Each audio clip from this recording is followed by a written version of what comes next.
Nobody ever has questions, but just in case you do, teachers always, I don't know if all teachers say that, but I bet a lot of teachers say that, and then nobody says anything.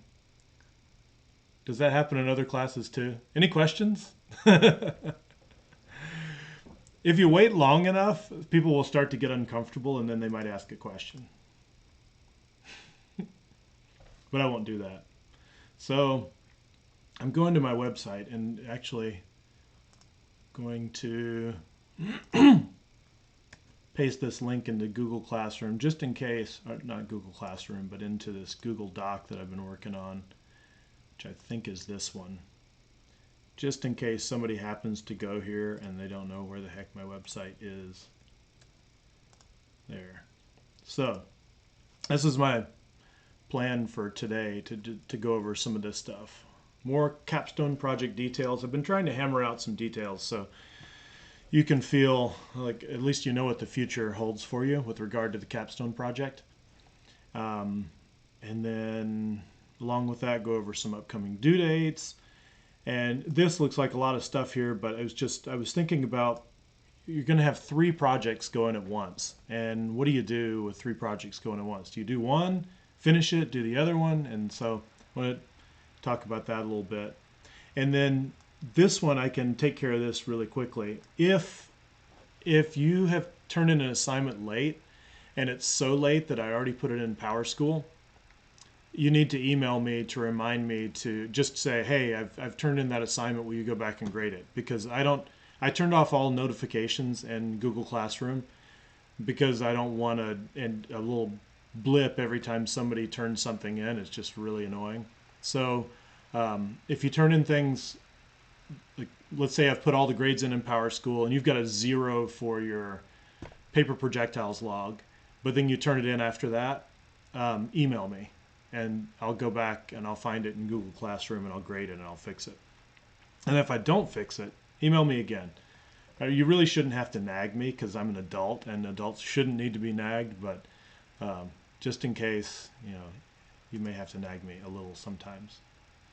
And then last, this 3D printing all by yourself in Cura. I want to talk about that a little bit. But the first thing, the capstone project. I've been trying to hammer out exactly what I'm trying to distill it to something that can make sense. I am presenting, right? Okay. All right. So I still have kind of PTSD from that first class where I wasn't presenting anything. So I'm going to click this link. I haven't put this in Google Classroom at all. The only way you would have access to it is through this calendar. But the calendar, again, I keep right here in classwork. It's listed top, class calendar. And the thumbnail there looked a little funny.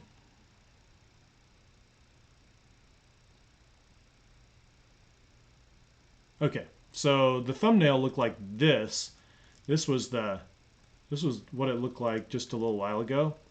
But I turned this one I renamed this one and then made a new one. My computer, by the way, is just really laggy because because I'm streaming. So all the black stuff I got rid of. That's in the past.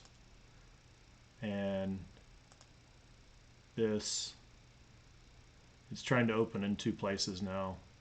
I've got too much going on. So this is what the calendar looks like. Oh, you know what? It was actually trying to open the capstone project plan. I have this down here as a Word document, so I'll just show you my Word document. But I uploaded this to Google Classroom a minute ago. Not Google Classroom, to Google Drive, and there's that link on the calendar. It's the only way you can get to it still. So here are the overall requirements, and right at the top I have a little note, kind of a disclaimer. This is Designing Solutions requirements, not the STEM Academy requirements. But I think if you do all this stuff, it's going to be fine for Mrs. Smith. She's not expecting fantastic things. I think she's really sweating the fact that some students aren't in a capstone class, haven't done a capstone, don't have any really means to do it. So I think she'll be happy with whatever you all do. Select a problem to solve and then design a solution to a problem. Hopefully you've got a problem that you're going to solve. We've been working on that. Now, at some point, investigate the prior art. This, I don't know if you've ever heard the term prior art, but it's used a lot in patent work. If you want to patent something, you have to show that whatever you have is novel and it's not just really obvious based on what people have made before. So you're not just following a recipe, you're making something new. Now, I don't care whether you do that now or you do that later. If you're inventing the wheel and you've never seen a wheel before, I don't want to spoil your experience by before you ever figure out how to make it round and make it roll, seeing that somebody's already done it and you think, what a waste of my time. So anyway, you may just want to barge through this whole project, make your thing, and then in the end, see if anybody else has really done anything like that. Or you may want to see what they've done first so that you can say, that's how they did it. Let me see if I can make mine unique. I don't care what order you go in. But for contest purposes, this is all a contest on one hand and a grade on the other. For contest purposes, the more novel it is, the better your score is going to be. So regardless of whether it ends up being novel or not, I want you to at some point assess how novel it is. So you're going to need to just do some Google searches to see if there's something like it and see how similar it is. So now we get to something with points. As you engineer a solution to the problem, document at least 3 different prototypes by providing the information specified in your Capstone project engineering log. So I've got a little link here. And again, I'll flesh this out more in Google Classroom later as assignments, but this is kind of like the logs that you've been seeing so far, except I've simplified it a bit. And all this stuff at the top, you'll just delete.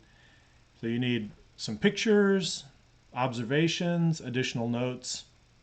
It could be really simple. I don't want to bog you down. So hopefully you can create something like getting you on the way to your capstone project success and take a picture of it, or it could be a CAD rendering, and you put that in here and then you test it out in some way and write down what you noticed when you tested it and then any additional notes, and then you go on and make a new version. Just keep trying to improve.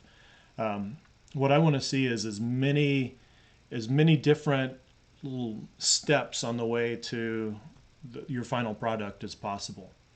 And it doesn't have to be a whole big thing. Like if I just happen to have this on the table. This is a camera stand. This is one of my old versions of my camera stand that I laser cut, and I 3D printed this a long time ago.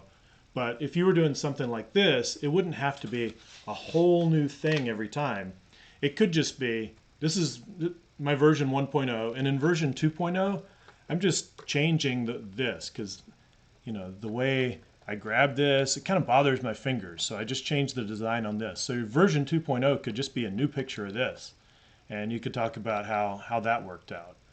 So it's not necessarily, it's just, I want to see the steps where you've said, okay, got this whole thing. What can I work on to make this better? Maybe you have to throw it all out and start again, but maybe you could just work on perfecting that, or you don't want to use hot glue anymore. You want to use some other kind of glue.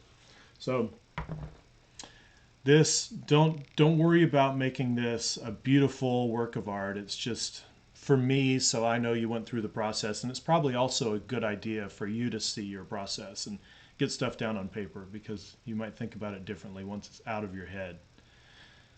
All right, so that was just the link from my Word document down here. So 10 points for that. That'll be due sometime toward right about the time that your project needs to be done. And all you have to have, this is a really low bar, 3 different prototypes. So that's a low bar. But this is for grades. The grading bar is low. The contest bar is high. 10-point assignment. So this is another one. You've got to do a presentation on May 2nd. And that's a Wednesday. And normally we're just meeting at 9 because I don't like to get up at 8. But you mean June 2nd, right? Yeah, sorry. Let me fix that. I'll have to fix it in the Google Doc too. Yeah, May 2nd would be a little fast. Maybe impossible. So June 2nd.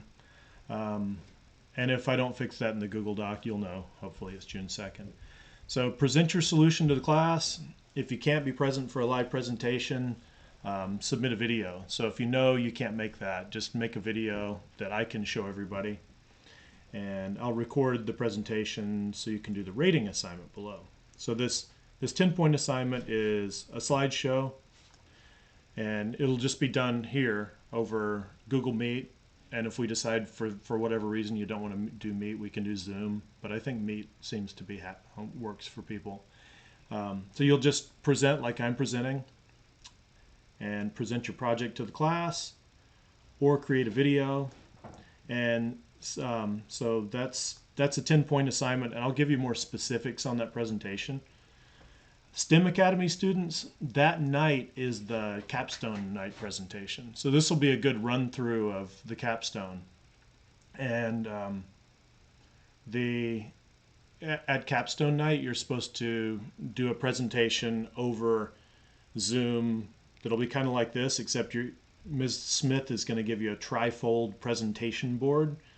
You know, it's like I'll just in case you've never seen a trifold presentation board, here's what they look like. I was looking up what these things are called. I think Elmer's makes a really nice one.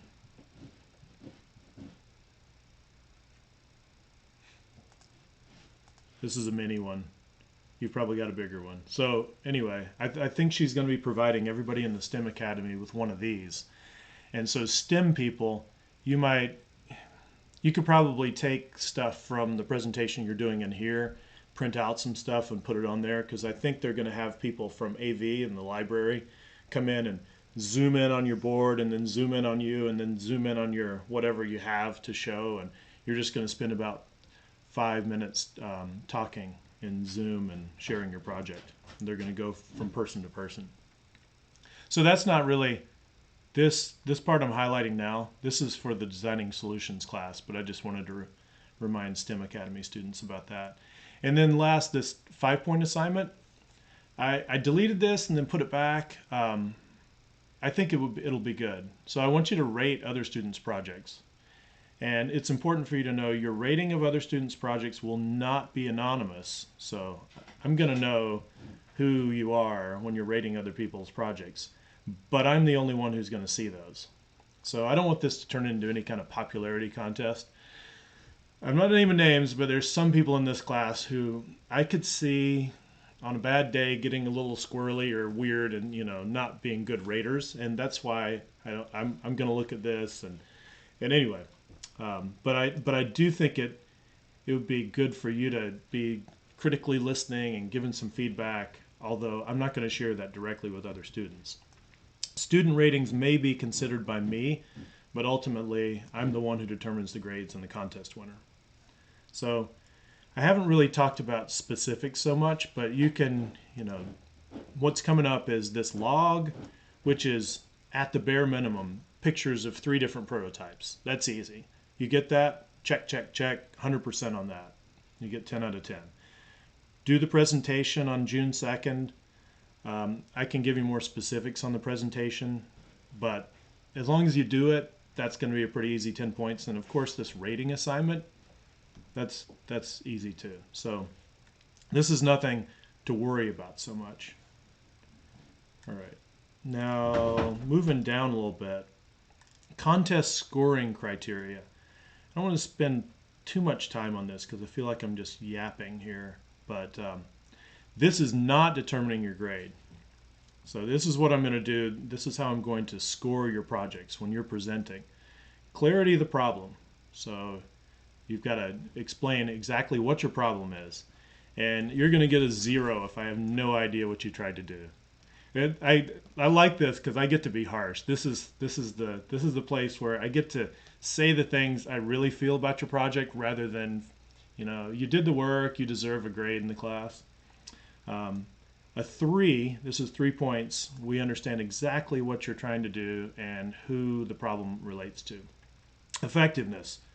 Doesn't work at all. Concept doesn't even make sense. I have had some projects like that before. That would get a 0. And number 6, this is basically you've tested it, you've got one, some people have tried it out, they don't want to give it back because it's so useful. That would be a 6 points. Novelty of design. This is a copy. You followed some directions. You created somebody else's thing. You cooked a recipe, basically.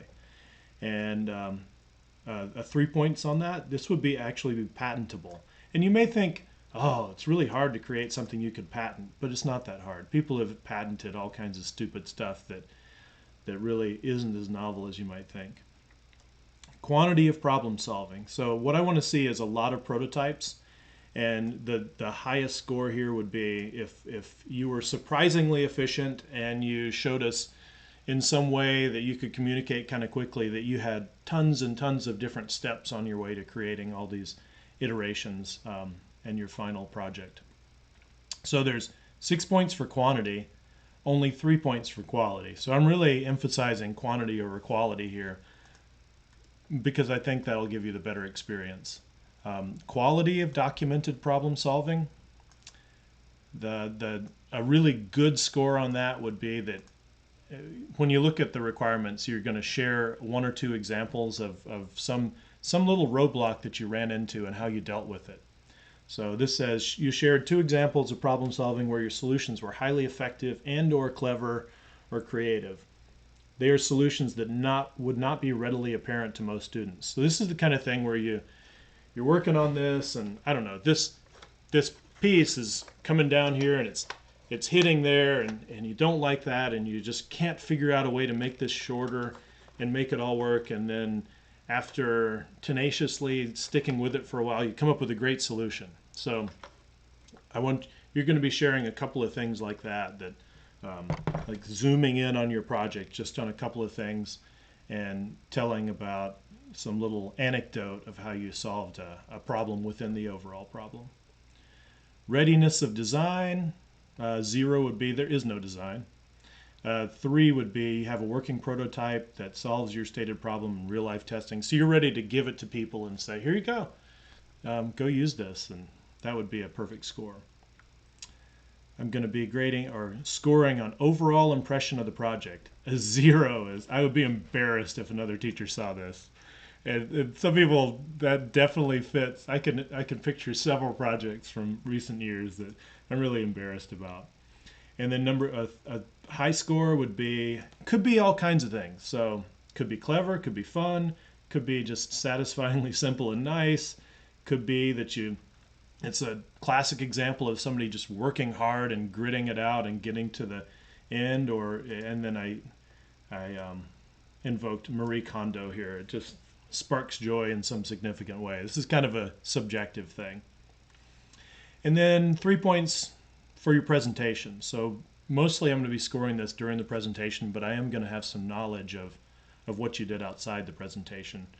And clarity and effectiveness. So a 0 would be hard to follow. I couldn't understand you or your slides. I really wanted to be somewhere else. That would be a 0 if that fits your presentation. And finally, I want to reserve the right to give bonus points for just somebody who exceeds something. So this is all about the contest. This is competition. Somebody's going to have the best score. There may be a tie, I don't know, but it doesn't affect your grade. I'm not even going to go into the grading criteria for your presentation because I feel like that's farther down the road, and I've given you a decent idea of what you need to do. But the grading requirements for the presentation are here.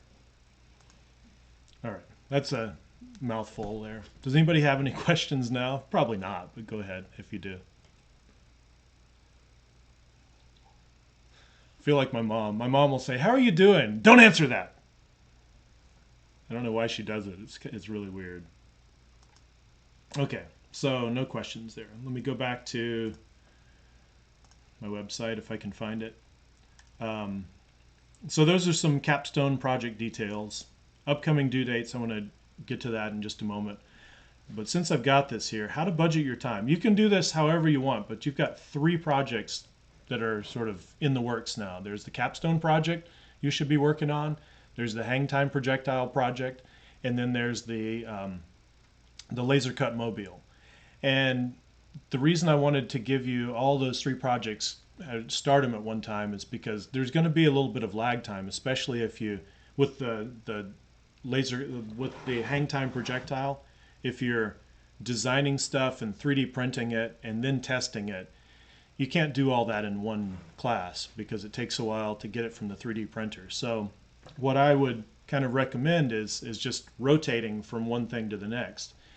And so for example, you get into Rhino and you design a new iteration of your hang time projectile, and you send that off to me or directly to the 3D printer, and then you have nothing to do for a while.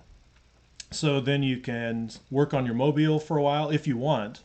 That you can always do when it's raining, or that's good filler for when there's nothing else to do.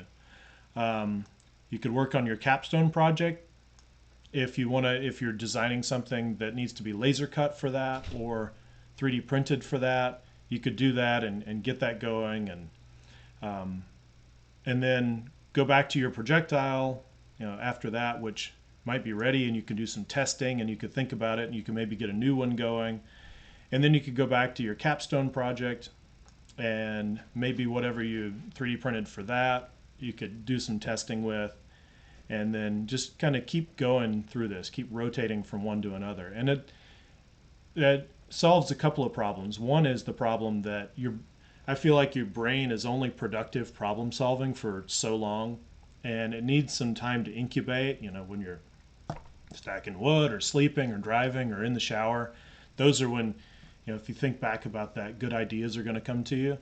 And so you can't just say, I'm going to work on this for 17 hours straight and come up with something great. I don't think that works so well. So if you work on your projectile, kind of put it on the back burner, but in your brain it's still kind of processing, and then come back a few days later and continue on it. I think that's ultimately more productive. And then there's the time that it takes for, to get to the 3D printer, to get to the laser cutter. So it's good to have these things. And then weather too. You may not want to go outside to shoot the projectile up, so you could go work on something else.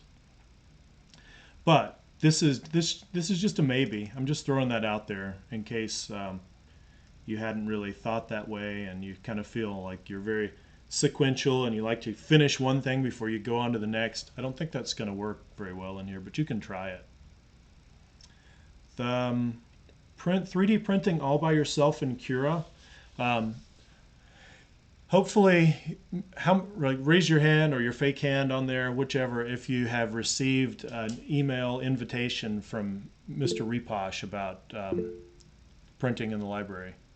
Okay, so some people have. If you haven't seen anything in your email about that, you should go digging in your spam. I don't know what it looks like, so I can't show you, but you can maybe ask somebody who has seen that. I wish I had Cura loaded on here.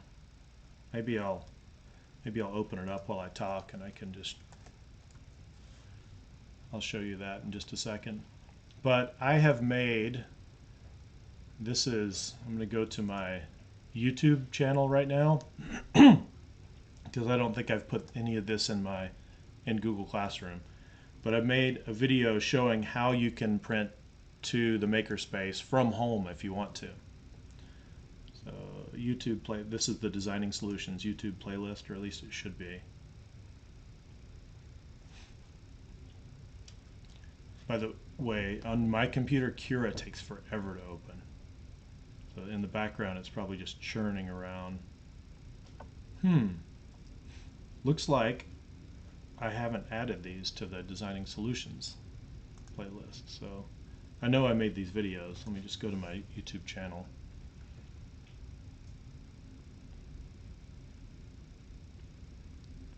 So I'm not going to talk until I get this up here. All right, so there's this one that says print to the EHS Makerspace using Cura, and I'll add that to my Designing Solutions playlist in a little while. But this shows you how to not only just to print, but how to download Cura and to install it on your computer, and then ultimately to print to the makerspace. I request that before you print from home or even from school the first time at least, contact me first. Email and say, hey, I have this thing I want to print and I think I'm ready to do it, but I just wanted to let you know. So I can just be aware of that, and I can check. Looking in the background now. See? I don't know if you saw Cura there. It was just spinning around. Oh, here it is. You've all gone away. So here's what it looks like once you open it up. And I think I told you before, this was my company, Geomatoy. That's why my 3D printer is named that. But if I connect to the Makerspace S5, and actually no, I didn't. I said this in the video. I didn't show you all this. I can see the bed of the S5. This is the big one. I can also connect to the Makerspace Ultimaker 3, which has a little 3 back there. But the S5 is just, it works a little bit better from afar, because you can actually, I can open up a camera right now and I can see what it looks like. So up here on the top right, if you see the letter J, I've signed into Cura, or I've signed into, I guess, my Ultimaker account, and that's why the J is there. If it weren't, then I couldn't really access these. This little blue cloud that you see under Makerspace Ultimaker, that would not be lit up. But because I'm signed in, I can get into the monitor right here, and I can see, it says it's idle right now, but I can't see a picture. There's this Manage in Browser option that shows me a little bit more. Sorry, I'm trying to, I don't know why this isn't opening up. So it says it's ready to print. These are things that have been printed on it in the past. This was a battery holder I printed for for Mr. Chase. This was Owen's coin cap and another coin cap. I stopped this one because this one had 2, and then I just printed 1. So you can see all the things that have been recently printed. And so if I wanted to print now, I could. And I can also click on this camera. It's pretty slow, but it'll every few seconds refresh and show me what's going on the Makerspace Ultimaker. So what I would really like to do is, when the gold group is back and the blue group is back, I will install Cura on one of the computers in D104 and in one of the computers in C211, and you can, on that, put your file in Cura and slice it and send it right down there to the library and print just some really quick print that'll take maybe 5 minutes, and then go get it and remove it, and then somebody else can do it, just so everybody can get the experience of doing that. I don't know why this isn't opening up right now. It probably has something to do with the fact that I'm streaming, but usually you can see that.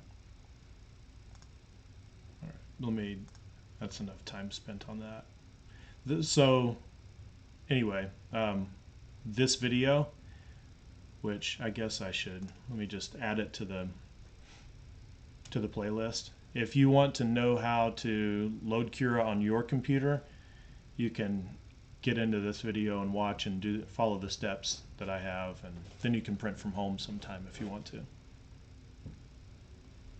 Oh, everything's just infuriatingly slow. I clicked on physics, didn't I? So I think I've really talked at you long enough. The due dates, I did want to look at the calendar. So here we are today. Trying to zoom, but it's just lagging. So we've got information on the website. Create a hang time projectile log. So if you haven't already done that in Google Classroom, I think there's an assignment for that. start your log, start putting stuff in there, and just keep chipping away at all the projects that are going on. These things that I have black, I have 3D prints complete, STL files to the printer, 3D prints complete, STL files to the printer. When I originally made this calendar, I envisioned that on a regular basis, people would be feeding me STL files, and every Tuesday at the end of block 2, I would send them off to the printer, and every Thursday they would be ready, and I would hand them out to people, and then I'd do the same thing on Fridays, and then I would hand them out on Mondays.